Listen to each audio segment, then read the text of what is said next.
Arkadaşlar şu anda Muratlı'daki Baraj Gölü'ndeki çok güzel bir manzara. Karşımızda arı kovanları var. Adam 500-600 arı kovanı koymuş. Çok güzel bir manzara. Bu Herkes Koray bugün Efendi, pikniğe geldi. bu Yeter Hanım. Herkes bugün pikniğe geldi. Burası baraj.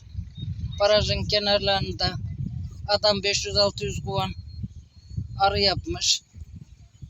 Şura hazineydi. Hazinede almış şuraya ev yapmışlar. Evet arkadaşlar. Şöyle göster bak şuradaki piknikteki adamları.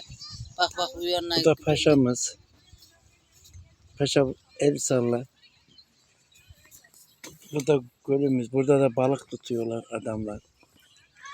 Burada da çocuklar top oynuyor. Gençler komple manzara çok güzel.